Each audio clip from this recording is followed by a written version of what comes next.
From the Library of Congress in Washington, D.C.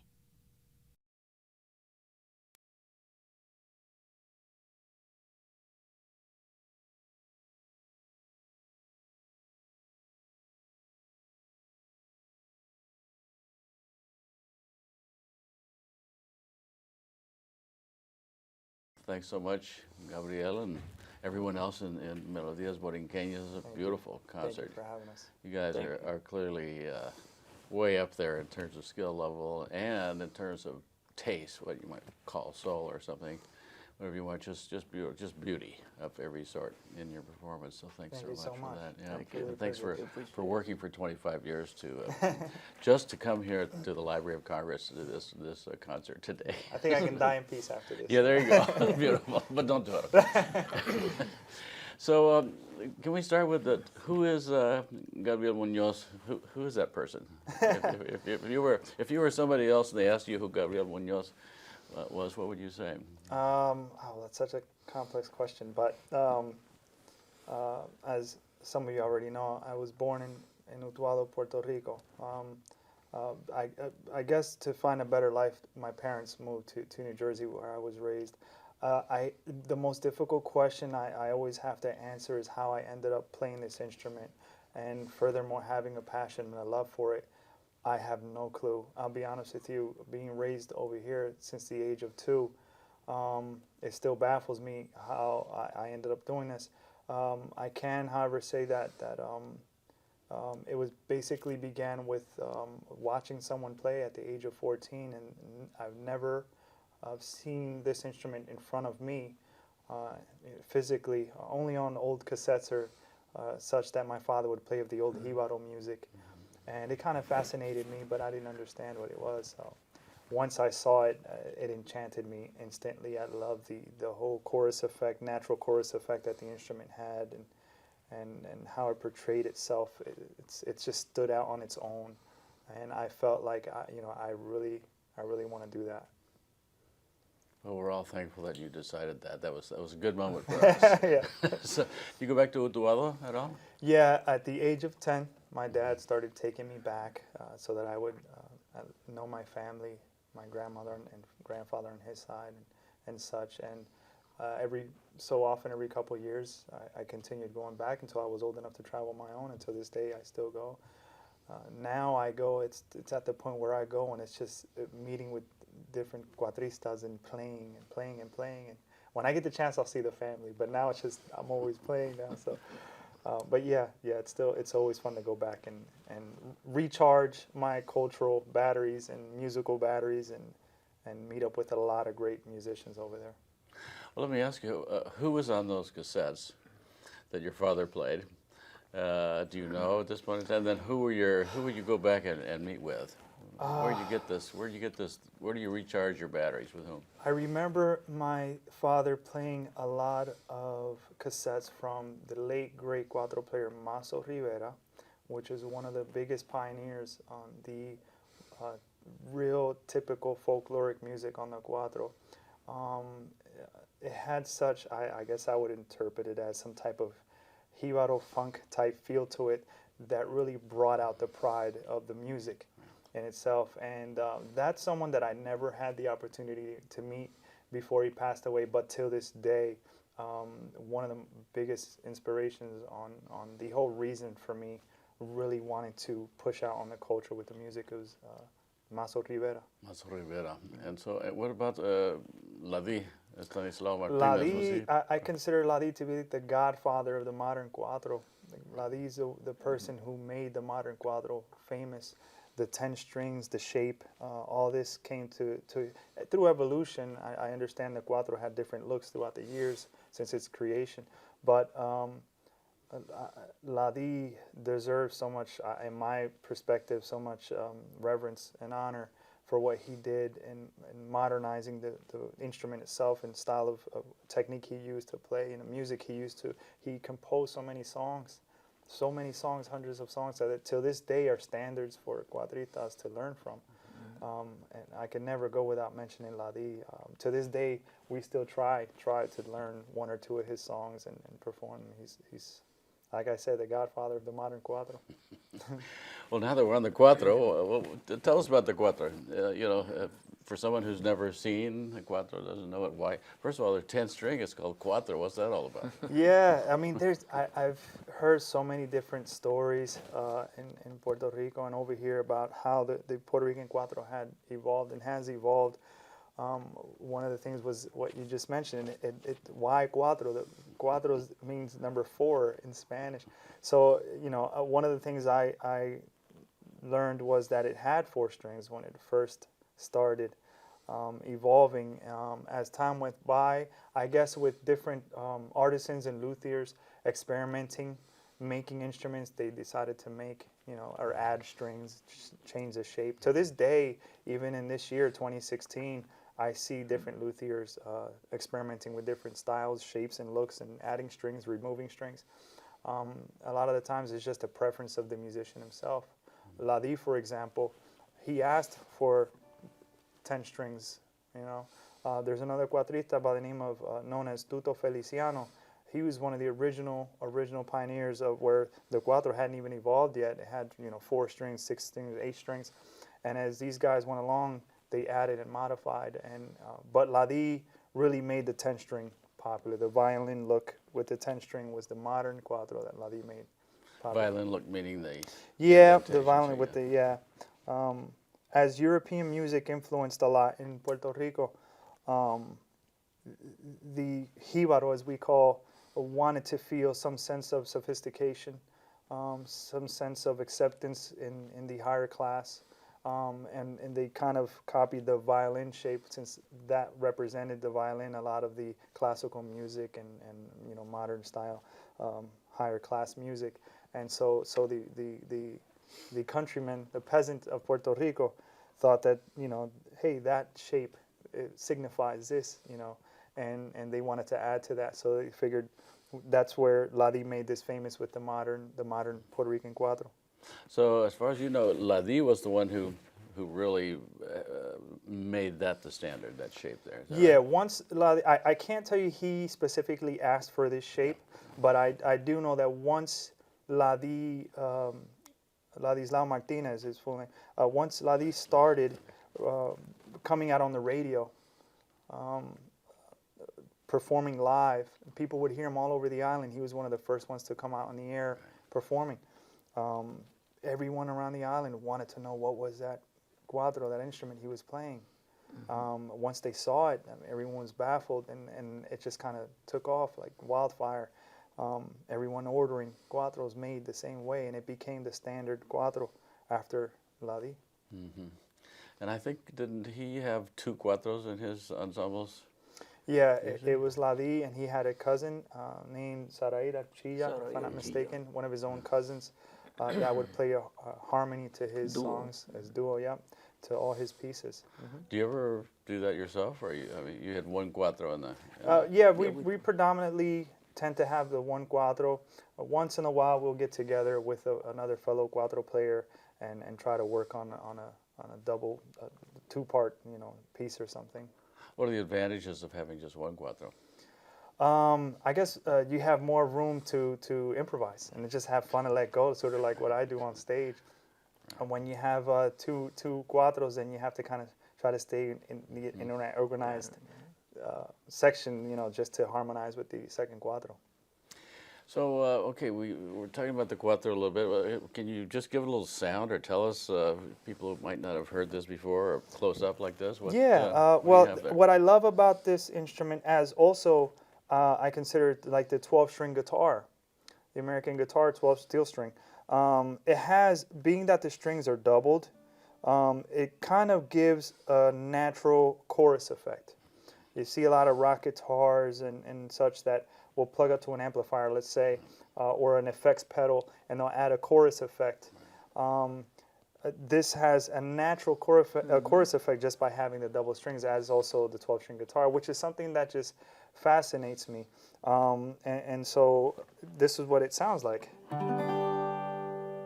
So it's difficult to tell, but if you have the patience and the ear to listen to it, the the waves the sound waves sort of go like this, and you can kind of feel that vibration, as opposed to a single string. If I were to play, now if I'm playing the double, it has sort of a more robust or fuller sound. And that's something that always stuck in my ear when I would watch or listen to anyone play. My thing is to listen to their technique and how do they use that to their advantage. And that kind of resonates with me the most. One of which is Edwin Colón Sayas, that has practically dominated almost every genre that exists for the Puerto Rican cuatro. His technique is beyond phenomenal. And that's something that I always pay attention to when I watch people and listen to people play. How do they use that to their advantage? Of course, using their own technique. Every musician's developed their own style and technique. And Edwin has kind of dominated every part of the cuatro to this day. When you played the Bach piece, for some reason my mind jumped to his version of the Flight of the Bumblebee. Yes, yes, yeah, exactly. That's like I said, he's kind of dominated everything since the 80s, I believe. Edwin has been tinkering with the classical music, and every time he puts an album out, there's always a classical song in there, one or two. Yeah. And it's just, his way of saying, hey, the Puerto Rican cuatro can be mainstream. It can be used for this. It's inspiring the rest of us. What's your message when you include a Bach suite, for example, the cello? Basically, I would say I'm kind of going off of what Edwin and several other cuatro players have done. I don't like to keep the cuatro inside this box where it's predominantly just mountain music used in Christmas time for like what we consider Christmas caroling, what we know as parrandas, and it's just jamming, and we're going house to house Christmas caroling, and that's it the rest of the year, because this instrument is basically most popular at Christmas time. Right. But I like where a lot of cuatristas are going, where they're just taking it out of that box and say, here, there's some bluegrass, here's some R&B, here's some classical, here's this, here's that. And I kind of like the idea and the concept of making it a little bit more mainstream, because I feel obviously it'll reach more cultures, more people, and say, hey, here's this instrument, just in case you didn't know it existed. Now, you lived in New Jersey for a long time now, right? Yes, sir. Yomo Toro, did you run across him?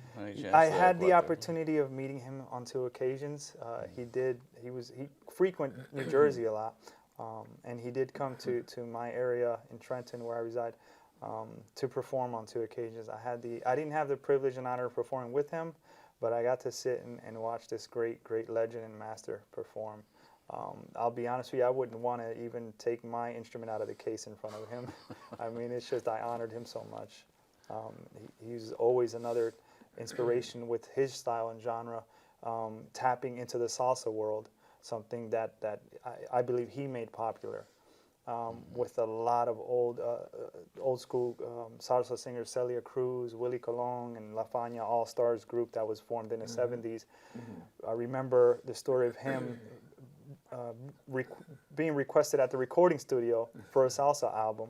They told him, bring the electric guitar, bring your Fender, we're going to put some rock guitar into the salsa, give it some kind of fusion.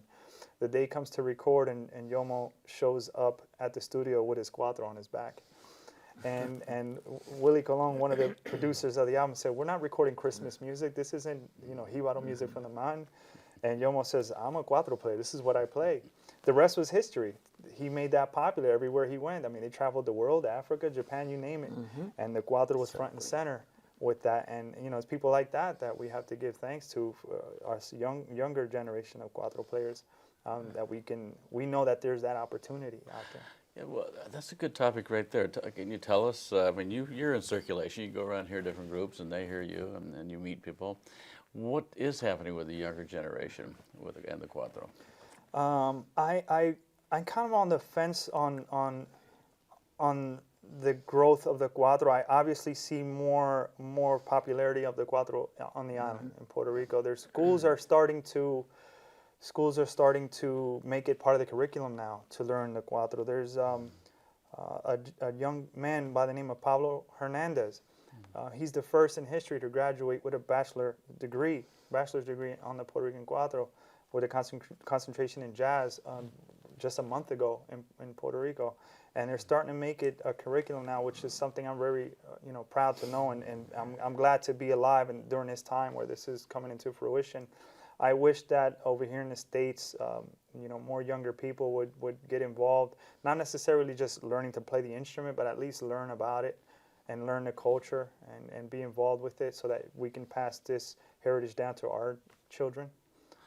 Well, New Jersey and New York, I think, have probably been important places for the cuatro and música jíbara ever since Ladi was around there, right? And it was a major hit, and it galvanized people, and raised that Puerto Rican sense of self-identity and dignity.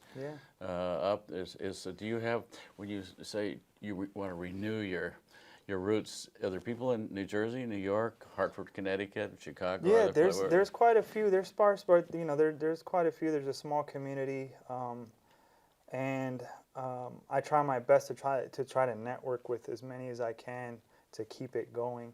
Share music. We sit down and, hey, you teach me this song, I'll teach you that song. You teach me this riff, I'll teach you that riff.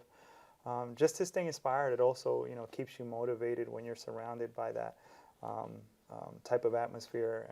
You as a musician, everyone gets an inspiration, a motivation, an idea, a thought from someone else or somewhere else. So we try to always keep a close-knit relationship with a lot of, especially New York. New York is, I believe, is really crowded with a lot of cuatro players and people that are involved somehow directly or indirectly with the music of the Puerto Rican cuatro. So we try to reach out to as many as we possibly can. Let me ask you, this is a little bit of an abstract question, but you've played and learned in Puerto Rico, and you played and learned in New Jersey, New York, around there. How is it different? Is it different? Is there a different feeling or different music? Yeah, there is. We actually talk about that a lot. The styles and techniques are a bit different. Melodies are a bit different in Puerto Rico than it is over here. Being raised over here, my influences would be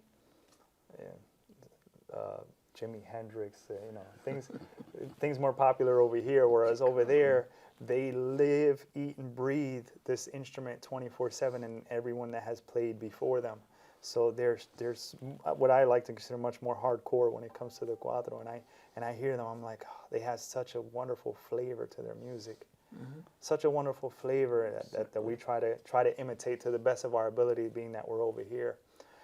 We have the privilege and honor of having good rapport with a lot of musicians in Puerto Rico, and so they have no problem with sharing with us. Anytime we call, we'll share videos or phone calls and ideas. Hey, you did something on this video that I saw. You played this song. How do you do that? And we have no problem sharing. Say, hey, listen, I'm going to send you the music. I'll send you the video. This is Gabriel Cuatro. We'll be over the phone. We'll just do it over the phone. Just follow. So we have that advantage. But yeah, the sound's a little bit different. Their techniques are a little bit different from over here and over there. But generally, cuatro players and also guitar players that accompany the cuatro from the States, for the most part, predominantly try to imitate whatever we can from the island, which is more pure. Now they've borrowed a bit though in Puerto Rico, right? Like from the joropo, from Venezuela or Colombia. There's a major. Like there's so many influences in Puerto Rico. It's so much to grab from. There's so much to grab from with the pasillo, the joropo, the vals, the paso doble. There's the mazurka, like what we interpreted today. There's so much to grab from. There's a little bit of influence from so many different countries in South America and different areas. And kind of evolved into this wonderful thing where we feel we can make it our own for the cuatro. And like I mentioned earlier, we like to consider the danza a sort of classical form. To me it's one of the higher end class of music. That's sort of like ballroom dancing and stuff like that. And the same thing with the vals and the mazurka. These are styles and genres of music that I really feel you have to put your pants on right and learn them properly and interpret them right. Before or after our performance today, I was approached by a woman that said, I'm a classical guitarist, and I saw you play this classical piece, and you know, she was complimenting, and I said, you know what, thank you for telling me that now and not before I played. I would have felt so much more pressure knowing that there's an actual classical guitarist in the midst. So you know, it's those styles of music that we take from every country, and have become our own throughout the years because of people like Ladi, because of people like Maso or Yomo Toro, and these you know, cuatro players of the old guard that have made those standards for us. At some point we should turn to the music here. I had one other, just to continue on what the cuatro means to you. When you were explaining how you play a string and there's that little bit of a vibration that's created by the two almost the same pitches, but also it's against your body. And I'll just, my own impression, when you're on the stage performing, you're really in yourself, you're in a world there. But how, can you either remember a time before where you suddenly felt actually, really moved, or what yeah, tell us about that. I guess I try to focus and concentrate on my most intimate moments with the instrument. It's so simple for us as instrumentalists of any instrument, whether it's the cuatro, guitar, piano, violin, clarinet, doesn't matter. Or even vocal singer, you know, we do our best when we're alone, when we're in private, when no one's watching. There's no pressure, you know. Even in the shower, I sing better in the shower, but you never hear me in public, for example. I try to zone in and hone in on those moments in my mind and in my emotions while I'm playing, of the most intimate moments, so that it'll, I guess, level me to my comfort zone to try to focus on my mission, which is to try to make you feel what I'm feeling while I'm playing, which is to try to make you think about where I'm taking you through my music and why and when and where. And I feel that it'll resonate more with your memory and your heart, that you walk away with an experience and not just entertainment. And so when I perform, my ultimate goal essentially is to do just that exactly. Just try to resonate my thoughts, feelings, emotions at that moment. And again, I zone into those intimate moments when I'm in my room, for example, my bedroom, either composing a piece or just playing something I've played 1,000 times before. Did I play it differently this time? Did you understand it? You know, did you appreciate it, and why and how? Because those are the type of moments that have resonate with me with other cuatro players. I walk away with an experience. I remember that more than just being entertained. It's just putting on a show. I can talk to him here and you're over there playing, but you're not doing anything. It's just entertainment. But when you have my full, complete focus on you, it's because you're doing something to me through the instrument. And so that's what ultimately my goal is. Are those feelings different when you play in Puerto Rico than when you play in New Jersey or New York? Or yeah, when I have to admit, when we're visiting the island, it's such a different spirit that just comes over us when we're playing. Specifically when we meet up with other cuatritas or guitarists that are known for this. Connected. Because you're trying to exactly emotionally connect with that person.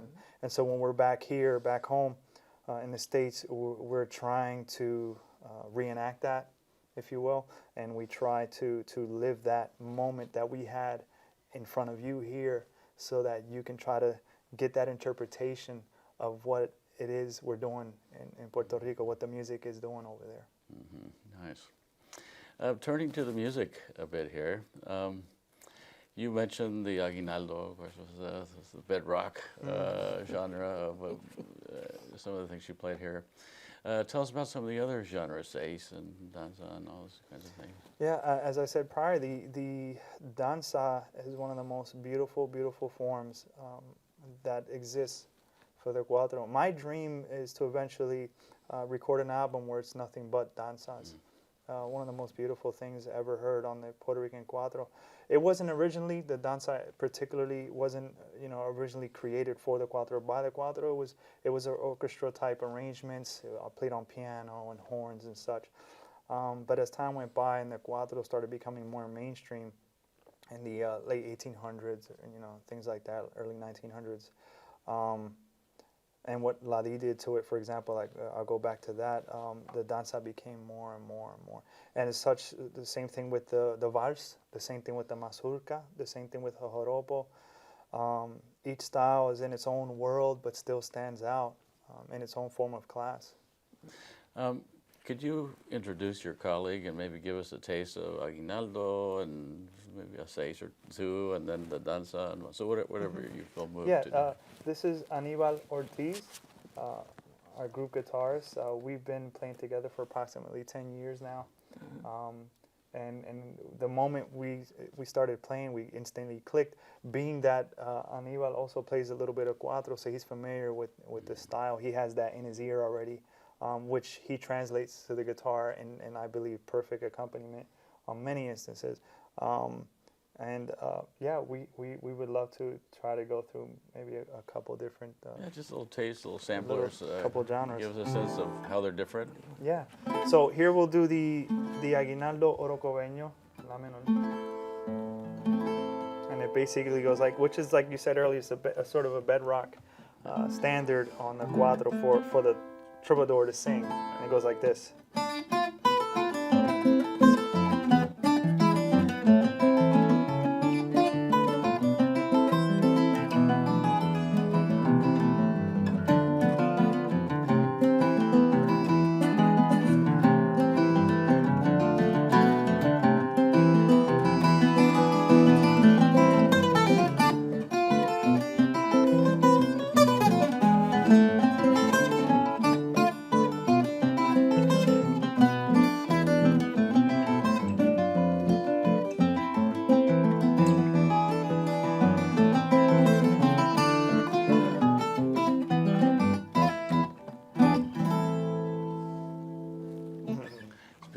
Musicians who have played together a lot.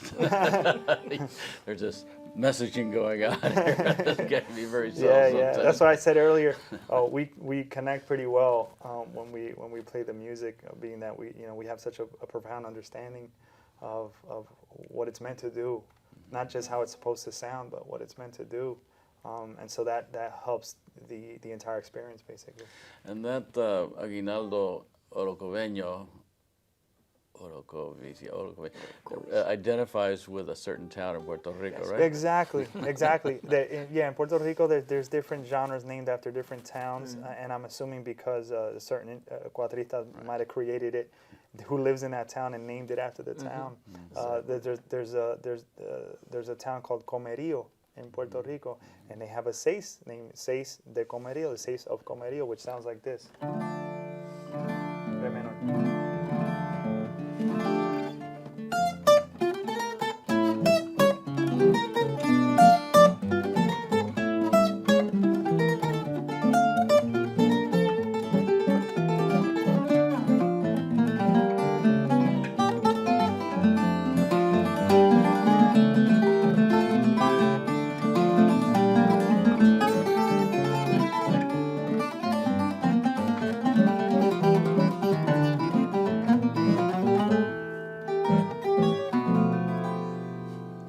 So that's another example. That particular seis where the trovador sings to came from that town. And likewise, many other towns have their own version of different aguinaldos and seis, which are the two predominant. What's a seis? Seis. All right, now you're going to get me into history lessons here. No, not too deep. I know that seis, the reason they're called seis is there's rules and regulations to singing these songs. It's customary and traditions. There has to be a certain amount of syllables. Certain words have to rhyme, others don't. Not everyone can formally sing this kind of music. And although I'm not a trovador myself, I never really studied, but the same thing applies to the aguinaldo, which are the two major genres. You have the seis, and then the aguinaldo also has to have its own rules and regulations where you can only sing on one sentence or one line a certain amount of syllables per word, per sentence, per line, and then every other sentence has to rhyme in a certain way. And a lot of people don't know this. There's actual, real rules and regulations to singing, formally singing this music and playing it. Do they still use the term espinela or? Exactly, like espinela. That's where the inspiration comes from, and the concept to sing the seis. Yeah. You play lots of different kinds of seises, right? I mean, seis means six, but it's kind of a genre. Under each category, there's wow, hundreds maybe of seis and different styles of aguinaldos. Yeah. And what other genres do you play? We have aguinaldo, we have seis. Aguinaldo seis, then there's the bomba en plena, which is also typical of Puerto Rico, but more of the African influence in Puerto Rico with the conga drums and everything like that. Yeah, the cuatro and guitar were added on to the bomba en plena for melody and singing to accompany. But that style of music and those genres have the African influence, which is something we're very proud of. We enjoy playing the bombas and plenas and such like that when we get together as a group. Everyone enjoys those. Those are really upbeat, festive, danceable songs or styles. Do you hang with planeros in New Jersey, New York? There are a lot of planeros there. Yeah, well, we've had the privilege of performing once or twice with a couple of groups, but we haven't had the honor of actually being able to hang and meet with someone we can sit down and say, let's collaborate on something. You know? Yeah, great. Lots of potential there. Yeah, exactly. And so, what else? You played a danza. You played a mazurka. What are some of the other? There's also pasillo. Pasillo. We can do a pasillo la menor de Eddie Lopez. There's that style.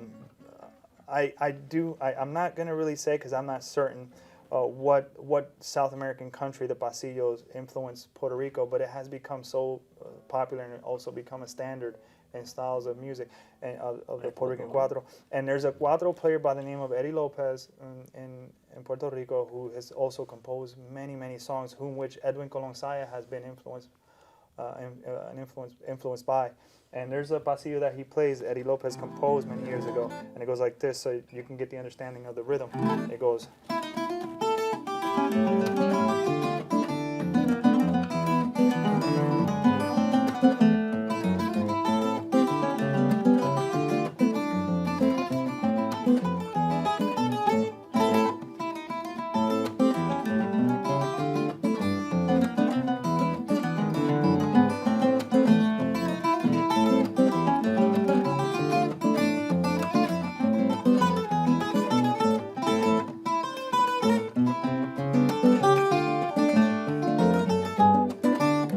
So forth, but you get the concept and idea. I see you get lost in that very Yeah, easily. I do.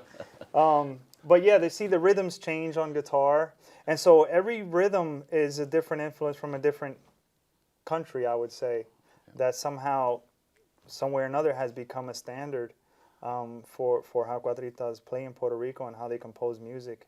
So just to sort of round off the different kinds of music, there's valse. You mentioned a waltz. Valse, there's a valse that Edwin Colón Sayas made very popular. That one of his own inspirations and compositions.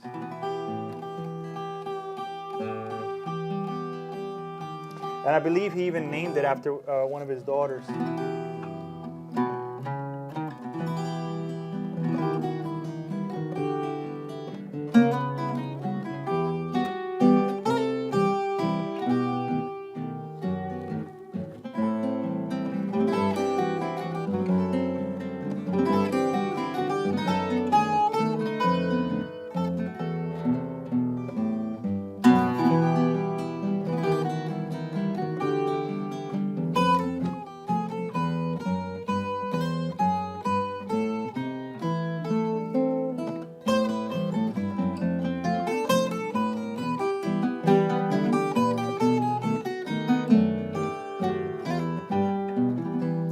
Have that rhythm too for the valse, which is gorgeous. I mean, it's just such an exquisite rhythm and style of playing. It is. What else is there? Is there something marumba or something of that sort? Or is that? There is marumba. There's chacarera, right. guarachas. Guaracha is one of our favorite styles. I mean, that's. Let's do flamboyant guaracha. I'll give you a quick snippet of a guaracha. Is one of the most popular danceable styles, and there's a real famous song made popular many years ago in Puerto Rico named El Flamboyant, which is a beautiful, fiery red tree that exists in Puerto Rico, and a certain cuatro player many years ago, inspired by that, also composed a fiery song for it, entitled it after the tree, which is called the Flamboyant tree. It goes like this.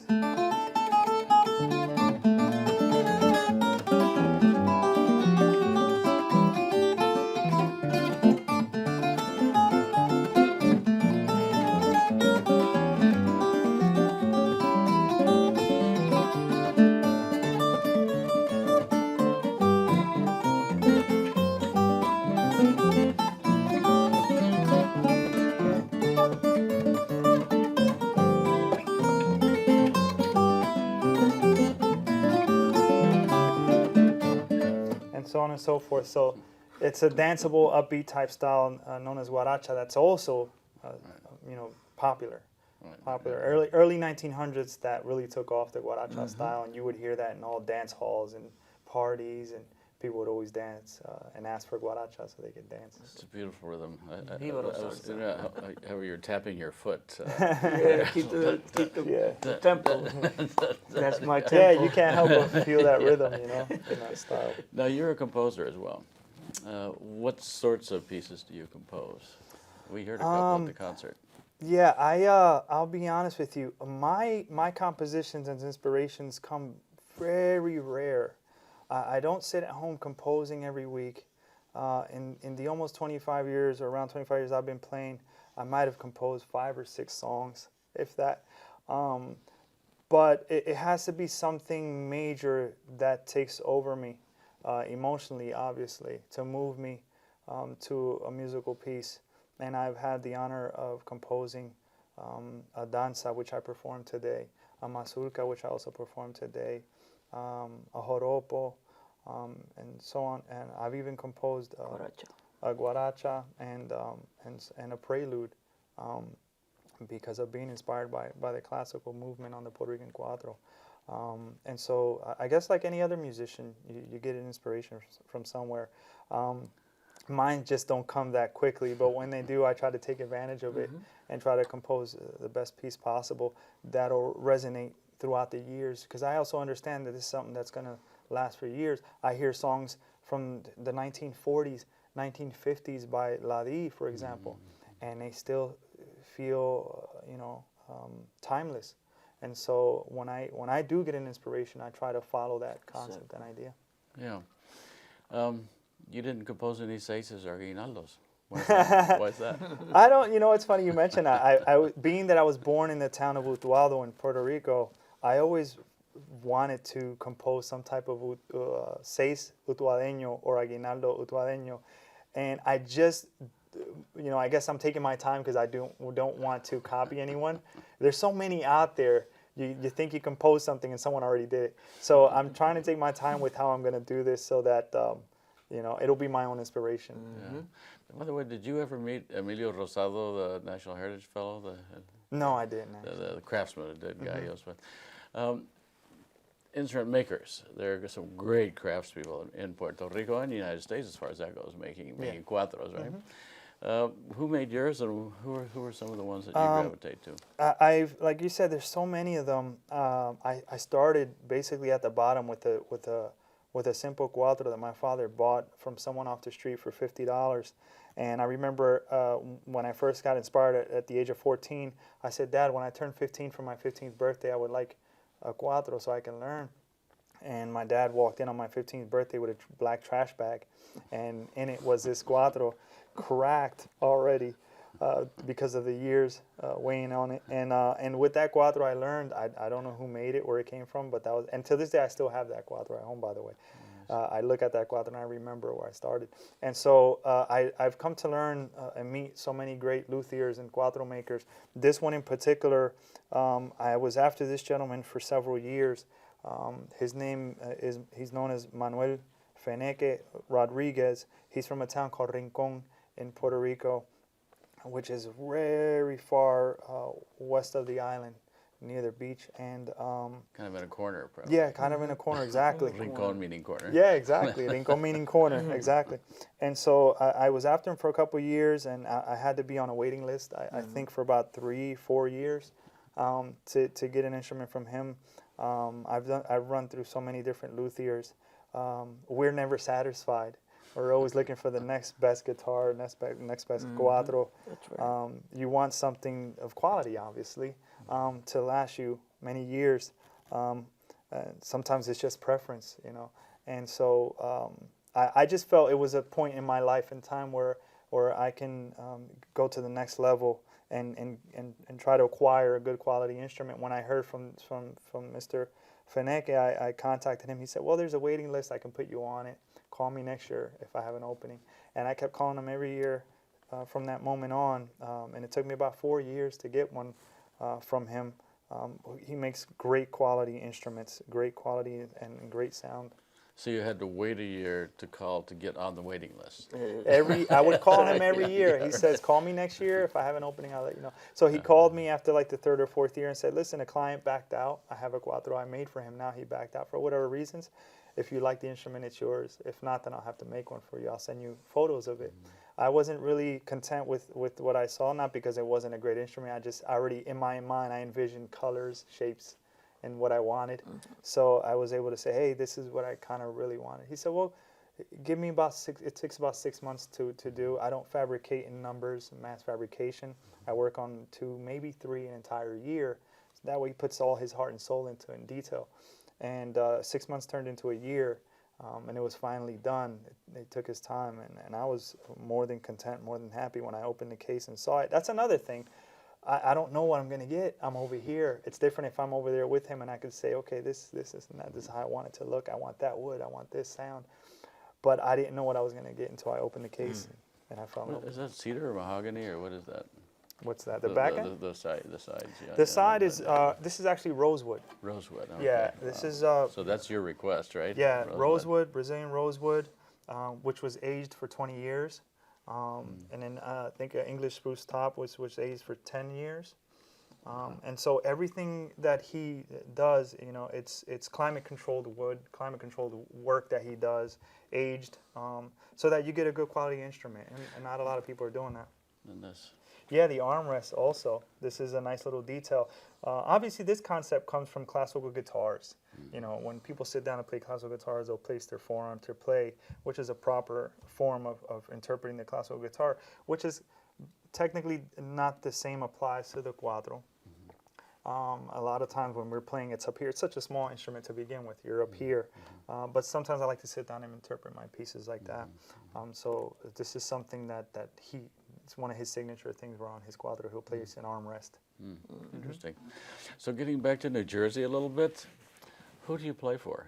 Who are the people in the audience, and what are they doing? Are they sitting there listening to you? Are they dancing? What? Well, I guess that depends on what type of venue or event it may be. Predominantly, again, it goes back to what I was saying earlier.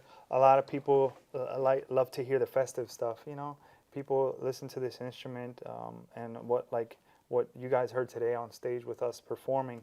A lot of it's just danceable music, and people want us to come to a party or a graduation or a wedding reception and play. It makes me, now that you mention that, it makes me go back to Melodies days where if there was a party, people would ask for danzas.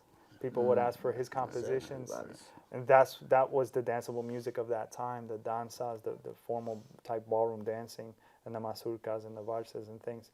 Nowadays is different. Now, you know, with the modern times and all, this instrument has to try to keep up. And so with all the different genres and styles out there, now we find ourselves playing a lot more of the danceable music.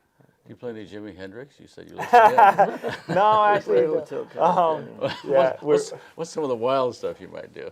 Even for fun, just, you know. I think we've experimented with Hotel California before. We've even tried to experiment and delve into like the Cuban style music also. I get some of my influences from Cuban style music, the Cuban tres, which is their folkloric guitar, and I try to adapt some of that to the cuatro. Yeah. So who are the audiences? Are they all Boricuas? Are they all anybody? The majority, yeah. Most of the time, it is, you know, fellow countrymen and people from Puerto Rico that just want to have our music and such like that. But I do have to admit, I absolutely love the opportunity to perform for not Puerto Ricans, for other cultures, because it's my opportunity to teach about the instrument. And things like that. This instrument isn't as popular as some of us may think it is. You go to certain areas and countries, whether in Europe, and they never seen this thing, you know. And so I love the chance and opportunity to say, hey, did you know about this instrument, where it's from? Listen to how it sounds, and maybe try to get them to kind of fall in love with the sound. Yeah, some people might say, well, you must be from cuatro, that must be from Venezuela or something like that, right? Because the famous instrument there, Colombia or whatever. What's your neighborhood like? Are you in a Puerto Rican neighborhood, or what you know? Where you? Well, the city I grew up in, Trenton, is more of an urban setting. Yeah, there are a lot of minorities. I noticed the past 10, 15 years, a lot of Puerto Ricans have migrated out of Trenton to different areas. I have the privilege of knowing two cuatro players that still stay and live in Trenton, so we can get together from time to time and trying to kind of share inspirations and ideas and such. And how do you fit this into your life? Are there other jealousies out there that want your time? No, this is it. 24/7? Yeah, this is it. I mean, I do have a full-time job, but any breathing moment I can, I'm sitting down with this thing, trying to figure out where it's going to take me next. What do you do in your full-time job? A police officer? I'm actually a humane law enforcement officer, humane police officer. So for the past almost 20 years, I investigate animal cruelty. Oh, really? And that's something that I've always been passionate about, hence why I've been there so long. It's something that I love doing. Not anything that I was focusing on doing, just kind of fell into it, but fell in love with it and been there ever since. It's such a rewarding job. And so, you know, it's kind of strange because I come home and then I sit down with this. It's a whole different world, you know. Actually, part of the reason I asked is because I knew someone who was a police officer, and he was a salsa flutist, and so he would go shut himself in his car at a break, and he practiced there. Yeah, just wonder if you do the same kind yeah, of thing. in my earlier years, I would take one of my lower end cuatros. I didn't want to damage my good ones, but I would take one of my cuatros to work with me and sit at headquarters and just practice, because I would have, since I don't read or write music, everything I do is mostly by ear. And so when I would get one of my inspirations for like my compositions, for example, I have to sing it all day so I wouldn't forget. So I would take my cuatro with me and I'll play the danza, or I'll play with the mazurka over and over and over so I won't forget it, on my lunch break. And then until the song is complete, it would take me several weeks. Sometimes I will start a composition, leave it alone, step back and try to listen to it from afar. And wonder what I'm doing. Is it going in the right direction? Is it going to have the same inspiration when I'm done? So on and so forth until the piece is complete. Yeah, they have those two pieces you played have a beautiful sentimentality to it, and elegance to it, a well thought out kind of feel. It was just really nice. Has anyone else ever played your compositions, or is it too challenging for them to? Nah, my pieces aren't really that complex. I mean, they're my pieces are predominantly simple. I have heard one or two cuatro players try to interpret some of my songs and ask if they can, play them. And by all means, that's what it's here for. I'm not picky or, like what I would say stingy about my pieces. Anyone wants to, learn my songs, more power to them. It's there for that reason, so that it can keep going. I want to be able to grow old and many years later hear one of my songs and say, I'm glad that I was able to inspire this one particular person. Maybe that one song was the one song that person wanted to hear, needed to hear, to get an inspiration to continue playing and learning. Hey, on the topic of growing old, we're here in the Library of Congress, and certain institutions in this town, Washington, D.C., think a long time ahead. So we're right now, this will be part of the archives, this is part of the collections here, and I assume it'll be here for 50, 100, 200, whatever hundreds of years there might be. What right now, do you have anything that you think people should know 100 years from now or 200 years from now or whatever about your music, about you, about the group, or what part of American society you are? No pressure. Not at all, right? Not at all. Yeah. Wow. Well, no, even if something frivolous, whatever it might be, Yeah. just well, I would want, obviously, I would want the music and the culture of the music to flourish.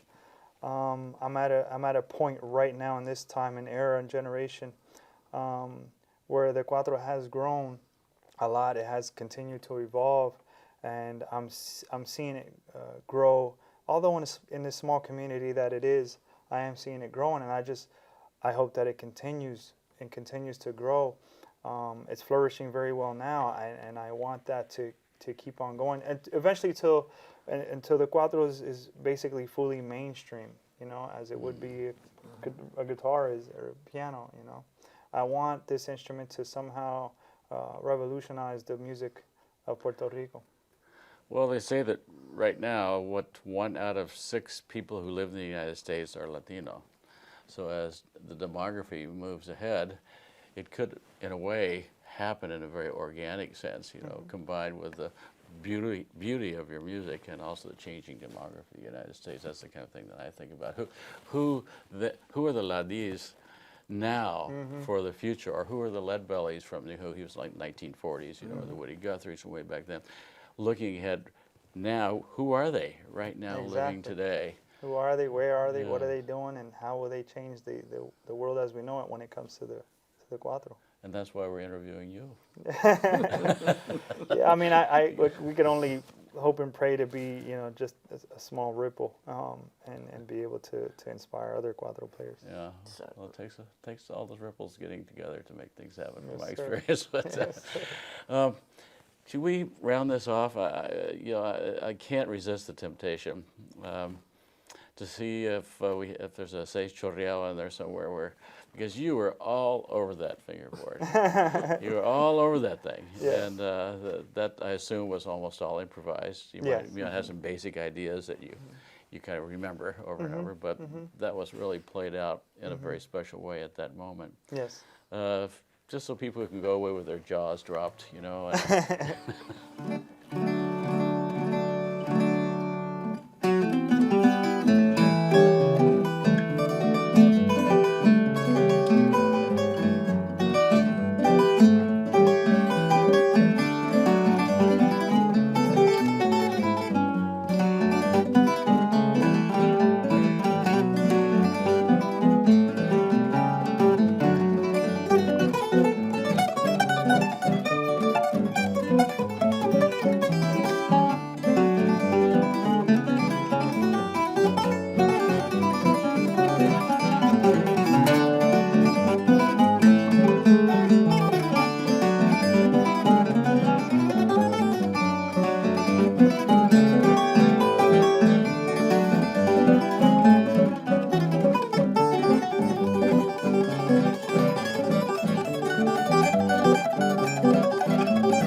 Bravo, what can I say? Thank you. Well, as I'm going to take a page from what I heard you say today on the concert and say how grateful I am to have the opportunity to play some part in taking your life, your music, Ms. Ortiz's life and music out into the public sometime now and in the future. So thanks so much for being Thank you part so of much. this. Thank you for having us. And Such an congratulations. Thank It's you. a Thank real you so much pleasure for to have having you here. Yeah. Thank you. So that's it. Thank you. Thank you. Awesome. This has been a presentation of the Library of Congress. Visit us at loc.gov.